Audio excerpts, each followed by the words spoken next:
Coming from the sidelines. Along with this conversation, it's actually my dad's question. He used to like to ask this: when did you know you were black? You had a different experience from his father, but when did you know? When did you know or come to realize that being black? And I'm thinking that when you showed up for basic training in North Carolina and you saw the sign that said colored, was that when you realized that there was something about you as a black man that was going, like there was like a wake-up call or something that made you aware of being black was going to be a problem? I kind of felt like that when the guy took the papers at the what you call them, this, and he pulled them out and gave them, he said such and such a thing, and basically like, well, I don't care, I don't really care, just like that, your name is like in here, mm-hmm. and you're going. Then when you get down further, like say in Washington, D.C., and you look around in the car, and ain't too many, everybody there's like black, and the accommodations don't seem to be that good. And then when you get into Wilmington, just like that, you do this here, get on here. Mm-hmm. But when I'm talking about really, when it really hits you is when you see the sign, it says, when it says colored, and all you see is like a little boarded up window, you're starting to realize it's like that, man, this ain't the best place in the world to be at. But when you went around the back, just like that, and he got the papers and, got you off the bus and got in the back, and then when he says, who's in charge, that's when I said, I got him the papers, and that's when he said, nigga, you ain't been down here 5 minutes. Now, I'm 17. I said, man, I ain't never heard nobody talk like this here. I've been in New York with Charles and them on the Greyhound bus, and we got off and we catch the subway and everything like this here. Ain't nobody never said, hey, you can't get on here, you can't do that. I never experienced nothing like that. I've never been any place just like that. If I want to get something, I want such and such a thing. And people wait on you, pay them. But I never, this was really awakening just like that. What do you do around here? What are you allowed to, let's put it this way, what are you allowed to do without getting in trouble? Gotcha. That's what I start thinking, what are you allowed to do without getting in trouble? Like when I came back, when I went to Washington to receive the Congressional Gold Medal, the black girl was talking to me, Asian was talking to me, and she taught me about the Marine Corps and this and that. I said, let me say something to you. I said, I was in base down there. I said, do you think them people think any more of you than they do me? You look a lot like me, but the only thing different between me and you got a little thing that says stars and stripes. So they may cut you a little bit more slack than they cut me, mm-hmm. but you still look like me, and take that thing from you, and you're just one of us. See? But somewhere down the line, just like that, it starts to go through your head, just like that you're in a different environment. And I figure like this, if they're gonna segregate me at the bus station, everybody has to go to that little jerkwater place. I figure they're gonna segregate you there. There's a good chance just like that through the rest of the town, I'm gonna be treated the same way. So, like I said, when I went down there with my dad and them, just like that, they probably did segregate. You get gas here, you get gas there, places like that. Of course, all you have to do is read some of them things just like that with them Negro players and everything just like that. You know, they get gas and stuff like that. I read one time where the guy got gas, but he didn't want them to use the bathroom and stuff like that. So, Thankfully, we've come a long way from that. Not perfect, but like you said, we've come, it's better than what it used to be. Thank God for that. This background, somewhere, depending on how it goes, I might, you always want to, this is the important question in the long run, and it's funny, I brought it with it, because I think that this question of when did you know you were black, I think that would probably come in at that point in time you go off to the military. That seems to be when you have left. There's a lot to talk about. And that's fine, that's what we want. That's Be what we ready whenever you are. Okay, because just to give you an idea, it's like when you look at your life and you know, you grew up in your world, in your neighborhood, when you were born, raised, school and whatnot. And then when you leave that school, you go out to the real world. And the real world gives you that slap upside the face and say, hey. Oh, yes. Okay. Brand new ball game. Right, okay. And so subsequently, after my mother passed away, I became more involved with the Catholic side of the family because that's what my father was. Oh, okay. And at some point in time, we were asked to switch from public school to Catholic school. Mm-hmm. I do not know the circumstances, but we were approached, and me and my two younger brothers, because I am number 6 on the list of the boys, were picked to integrate St. James School at 38th and Chestnut, which was all white. And what year would this been? This would be approximately 1949, 1950 per se. Okay, because I was in 5th grade when I switched over. So somewhere in that area, Right. I can't really pin down the exact, year. Right. But we were selected to integrate the school at 38th and Chestnut. And that in itself was a challenge. It's funny you purposely use the word integrate. Right. And it was integration because Monsignor Ross, who was the pastor of St. James, was basically instrumental in getting things started. I remember him very well. Mm-hmm. And so we were pulled out of the public school and we went to St. James, and the first day I received, I went to the schoolyard per se. First day in the schoolyard, I was called the N-word X amount of times. And of course I swelled up like a balloon because I'm ready to go to war, because in essence, I was pretty good at taking care of myself. Right. I could take care of my younger brothers. Right. But for some point in time, I don't remember when, it sort of smoothed out a little bit. So you found out being black was an issue at a very early age. And let me say, going back, I never really felt the blackness growing up because I was in a black community. Right.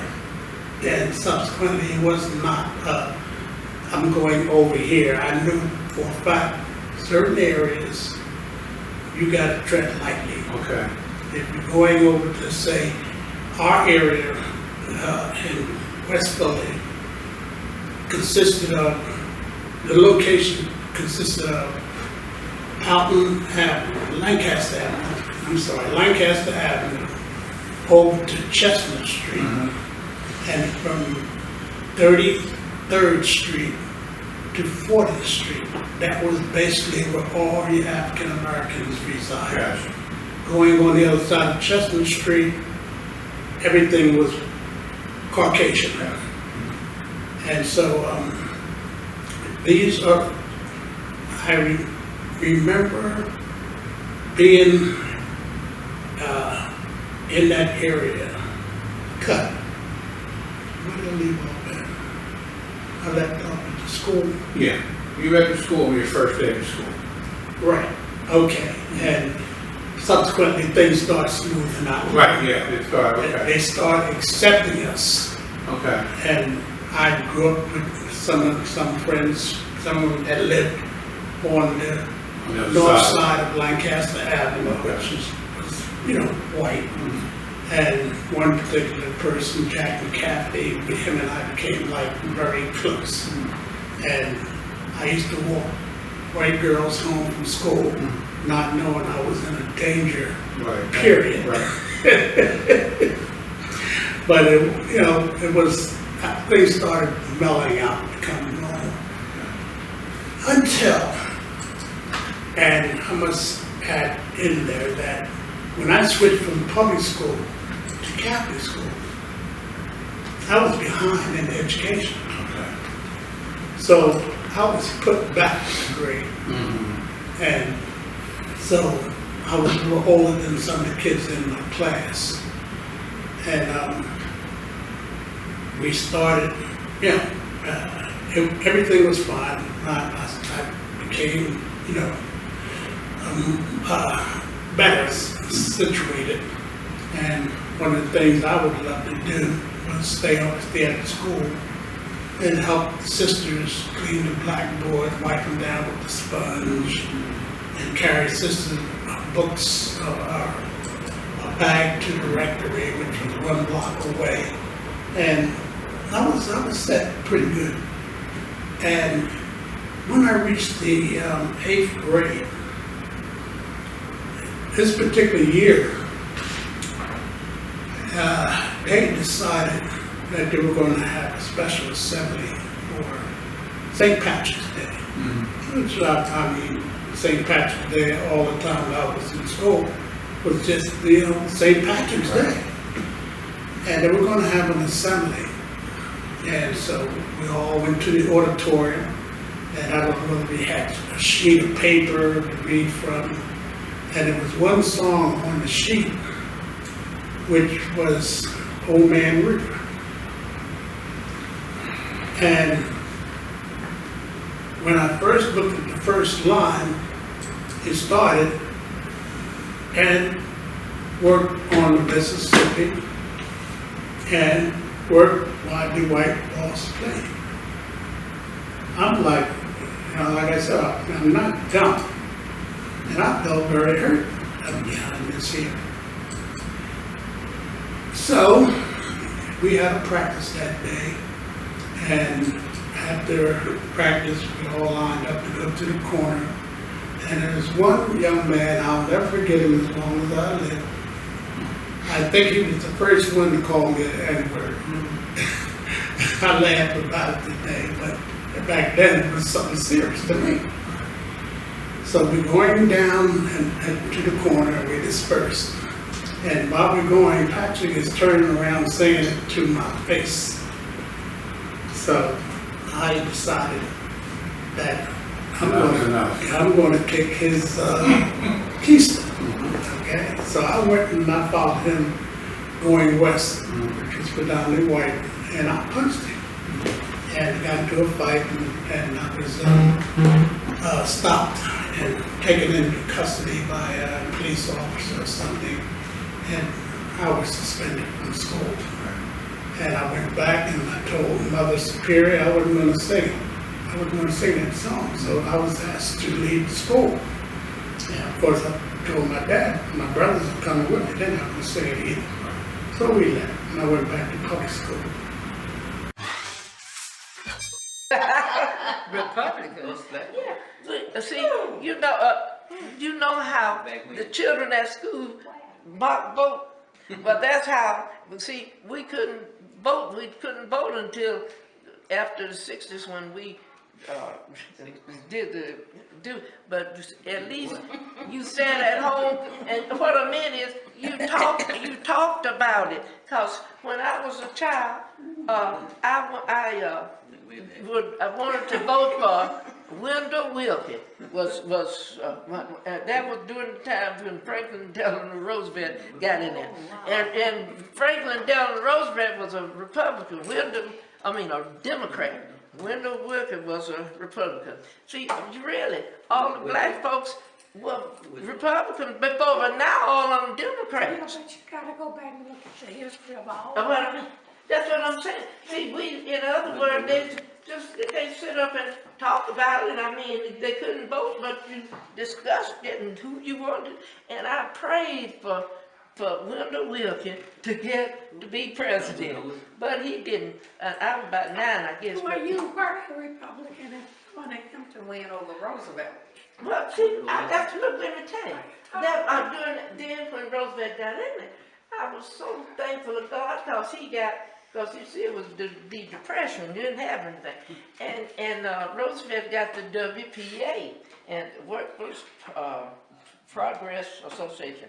But anyway, and they came and he got jobs for all of the people. That's how we got out. Yeah. And they came and fixed that school ground out there. And the men, during that time, they didn't have bathrooms, they had toilets. And the men would keep a stream, walk into the toilet. I said, they can't get any work done because all they did was walk back the toilet from the toilet. But anyway, that I was glad Roosevelt got in there because that got us out of the Depression. But howbeit ever, just like in school, you have the children to vote to see who they want to vote and all. Well, that's how we used to do. We couldn't vote, but we would voice our opinions to our families and to other people. But anyway, and if you really do, all of the blacks were Republicans until Roosevelt, and then now they all changed. All of us are Democrats. But anyway, how be it ever? I didn't know I was black until I got in the 6th grade and learned it in civics. Where did you grow up? You know, Miss Bam and all those folks, they white pregnant. My first boyfriend was white, and we played in Carolyn. Used to come down our house, eat biscuits out the Walmart. That's what I'm saying. Like I said, I didn't have sense enough to know what was. Where did you grow up? In East Thomas, right well, but they lived up on the hill, and they lived closer to College Hill. But I didn't see no white people. But you see, I did in Carolyn. Would come down to our house in Carolyn. It must have been somebody your mom was working That's for. what I'm saying. Your mom was working for the people. And every time Carolyn got a new dress, I got one too. So I really didn't know. And when I learned it in civics, I was so hurt I didn't know what to do. That's where I learned, because I did not know that it was what was. Well, I was a child. I didn't see we didn't talk that stuff. We didn't teach hatred in the house and all. Didn't say anything about it. But she would eat our biscuits out of our home and go to Zeke's store with me. And we'd run around and Miss Bam down there by you on all that's See, they lived down in East Thomas, but we didn't associate with them, and my parents didn't work for them, so I didn't see them. That's what I'm saying. But anyway, that's. But I knew that when I went to the grocery store, they were all white. Everybody in there that was white. We went to the service station, everybody was in there white. That was my first thing I knew about black and white and how they segregated people and how they hurt you because of the way they did my father and them when they were working. That's how I knew it. And I was just a little girl. When I was 8 years old, I went to the service station to buy some ice cream because, that's the way they sold it. And when I was trying to think of Pop's name, service station, and I asked for ice cream cone, and he told me, he said, ice cream cone, they peep things to you. And I said, yes. And he said, what you say, girl? I said, yes. Don't you never say yes to me, nigga. Oh, never.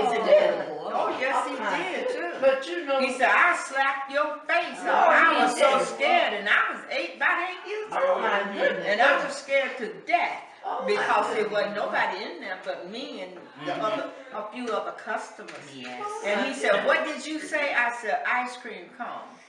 He said, you said ice cream cone? I said, yes, sir. Because that's what I had to say. Oh my goodness. But look, And when I came home and told my dad Oh. and mom, my dad got so mad he was going down to the service station. My grandfather told him, no, come back here. Because it's not worth dying over. Because you go down there, you just one person. And they're not going to let you say nothing. They classifying you the same. You just a nigger's dad. Do you know anybody from the 1800s, 1700s, 1600s that you heard about? Let me see. Let me see. The only one I know that had a ridiculous thing is my own father. He left and went to New York, and he didn't come back. And of course, my grandfather came up to see where You was said he. your father left and didn't come back? No, he didn't come back. When he got out of the army, he became a porter on the trains. And then my other uncle was down south and got a white girl pregnant, and they were looking for him. So he went to California, but my father was in New York, so they came and got him because they looked up where the Spencers were, and one was in New York, so they got him. So That was your dad? So when they got him down there, they beat him and they put him in hot water, and they beat him and put him in hot water, and they whipped him with whips, with horse whips and stuff. Because of, but he didn't. But the girl said he kept saying that he wasn't the one. But they didn't believe it. They just thought she was trying to protect And him. who was the guy? Your uncle. The other one, he was a twin. There's twins in the family. What was his name? Oh, gosh, I got his name somewhere. Anyway, he lived in California. They found him. This was your dad's brother. Yeah. Alfred. He's one of the friends. It's Freddie and Alfred. Frederick and Alfred. But yeah. they just got your dad because he had a Spencer name. Yeah. So the girl, you get to know the Spencer man, they all look generally the same. I know. We still all look the same. You know, so when they brought the twin back, the girl runs to him, and she's, you know, having the baby, and she's happy he's back. But they hung him that day, right there at the front, in the tree. They hung him. When was this? Back in, oh gosh, let me see, I think I was 17, 18 years old. They hung him, and no, I was 16 years old. So this is the 50s. Yeah. They hung him, and then they took my father, and they threw him on an empty rail train, and it was going to New York, and he got off the train when it stopped, and he didn't remember anything, and they don't know how long he stayed underground at the train, knowing where the tunnels are, but he came up when he got hungry and was sitting on the curb. And some lady saw him, you know, because his back and was bleeding and all kinds of stuff. So they called police, and they put him in jail and stuff, and had him in the infirmary for a while. And then they What let city him did out. they beat New him in? York. They were in North Carolina. And then they stuck him on a train. Stuck him on a train. And so when they let him out, because they didn't see any, you know, reason for him to be arrested, but he was in jail and they had him in the infirmary. So he was sitting there, and the lady was giving him pieces of bread, and one of her friends or something knew Ernest had a cleaners, and they went over there to where Inez lived and asked him if he had any clothes that somebody left that didn't come and get back. That's the guy that you said started a cleaning business? He married Inez, so they figured, well, they had at least a coat for the winter was coming. It was cold, you know. Where does he live, you know? So the man brought him and set him in the chair in front of the cleaners and left him there. So Ernest gave him the coat and stuff, and he wasn't talking or anything. And so he decided, well, it's getting late. They had a place for him to sleep. He could sleep upstairs. So Inez took him in and talking to him and stuff like that. Found out this was her brother. And she never knew that. Never knew that. So her other sister, Bertha, was there, so I sent for Bertha the next day, and Bertha came, and she knew who he was. She already knew who he was. No, didn't even know he was in New York. And so Inez said he looked so different from when he first came to work on the trains that she just didn't recognize him at all. Because he was beat up. Yeah, they beat him pretty badly, you know. Anyway, he started drinking and drinking and drinking. So when he wouldn't stop, she put him out, and some other lady who was drinking took him in.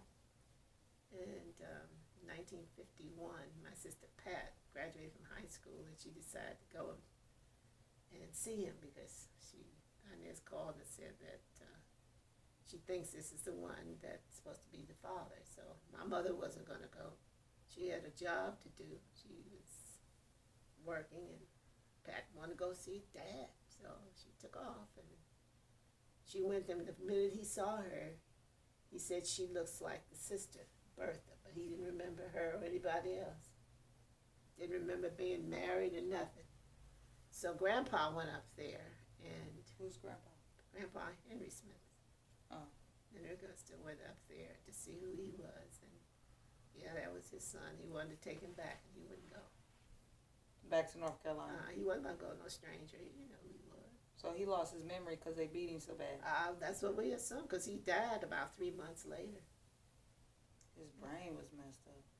And well, he didn't actually die. Nana said he probably was dead. He just didn't know it.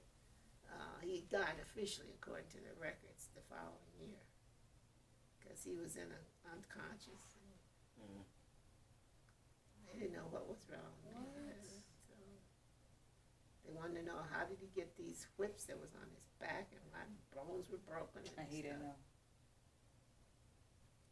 Other than the fact that he was drinking, he was in pain.